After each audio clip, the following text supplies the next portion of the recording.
SIR ইস্যুতে শান দেবে Trinamool. SIR নিয়ে এবার মাঠে নামছে টিএমসি। দীপাবলির পরেই রাস্তায় নেমে আন্দোলন। শহীদ মিনারে সভা করবে তৃণমূল কংগ্রেস। নভেম্বরের শুরুর দিকে কলকাতায় সভা। যেটা জানতে পারা যাচ্ছে, মমতা বন্দ্যোপাধ্যায় এবং অভিষেক বন্দ্যোপাধ্যায় এই সভায় উপস্থিত থাকতে পারেন। এসআইআর ইস্যুতে শান দিচ্ছে তৃণমূল কংগ্রেস এবং এটা এই যে কর্মসূচির কথা বলা হচ্ছে, এর আগেই ঘোষণা করা হয়েছিল যে কালী পুজো বা ভাইফোঁটার পর থেকে লাগাতার এসআইআর ইস্যু একদিকে, অন্যদিকে ভিন রাজ্যে বাংলা ভাষা এবং বাঙালি যেভাবে হেনস্থা হচ্ছে তা নিয়ে আওয়াজ তুলবেন এবং খোদ রাস্তায় নেমে প্রতিবাদ কর্মসূচিতে অংশ নেবেন মাননীয় মুখ্যমন্ত্রী তথা তৃণমূল সুপ্রিমো মমতা বন্দ্যোপাধ্যায়। এবং সেই মতোই নভেম্বরের প্রথম সপ্তাহে কলকাতায় সভার সম্ভাবনা। রাজা সাহা আমাদের প্রতিনিধি রয়েছেন টেলিফোনে। রাজা, তৃণমূলের কর্মসূচি সম্পর্কে কি জানা যাচ্ছে নভেম্বরের শুরুতেই? জানতে পারছি যে পুজো মিটলেই তৃণমূল কংগ্রেস তারা রাস্তায় নামতে পারে এসআইআর ইস্যুতে, এবং বাঙালি হেনস্থা ইস্যুতেও তারা রাস্তায় নামতে পারে। এবং আমরা যেটা সূত্র মারফত জানতে পারছি যে শহীদ মিনারে একটি সমাবেশ করতে পারে তৃণমূল কংগ্রেস নভেম্বরের প্রথম সপ্তাহে, এবং সেই মঞ্চে এক মঞ্চে দেখা যেতে পারে মমতা বন্দ্যোপাধ্যায়, অভিষেক বন্দ্যোপাধ্যায়কে। সব ঠিকঠাক চললে আগামী 2রা নভেম্বর শহীদ মিনারে এই সভা হওয়ার পরিকল্পনা।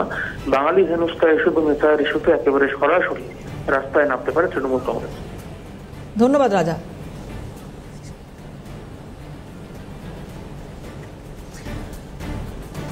সুকান্ত মজুমদার কি বলছেন একটু শোনাই আপনাদের। বিজেপি নেতা সুকান্ত মজুমদার, দেখুন।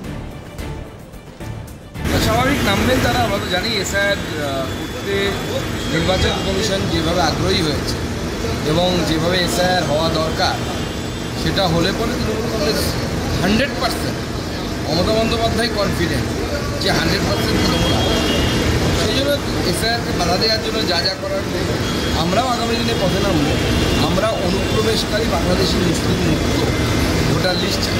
আমাদের স্পষ্ট মমতা বন্দ্যোপাধ্যায় তৃণমূল কংগ্রেস দেখিয়ে দিই কোন যুক্তিতে তারা বাংলাদেশি মুসলমানদেরকে নাগরিকত্ব দিতে চায়, কোন যুক্তিতে তারা বাংলাদেশি মুসলমানদের এখানে ভোট দেওয়াতে চায়, আমরা মেনে নেব। ভোটদানে সবার সমান অধিকার, বিশেষভাবে সক্ষমদের জন্য নির্বাচন কমিশনের নির্দেশিকা। 8টি উপনির্বাচনে ভোটদানের প্রক্রিয়া সহজলভ্য করা হলো। ভোট কেন্দ্রে প্রবেশের ক্ষেত্রে মিলবে অগ্রাধিকার।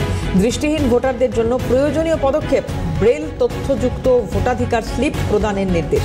উপযুক্ত পরিবহন ব্যবস্থা রাখার নির্দেশ কমিশনের। ভোটদানে সকলের সমান অধিকার, বিশেষভাবে সক্ষমদের জন্য নির্বাচন কমিশনের নির্দেশিকা। 8টি উপনির্বাচনে ভোটদানের প্রক্রিয়া সহজলভ্য করা হয়েছে। প্রবেশের ক্ষেত্রে ভোট কেন্দ্রে অগ্রাধিকার মিলবে দৃষ্টিহীন ভোটারদের জন্য। প্রয়োজনীয় পদক্ষেপ, ব্রেল তথ্যযুক্ত ভোটাধিকার স্লিপ প্রদানের নির্দেশ। উপযুক্ত পরিবহন ব্যবস্থা রাখার নির্দেশ কমিশনের।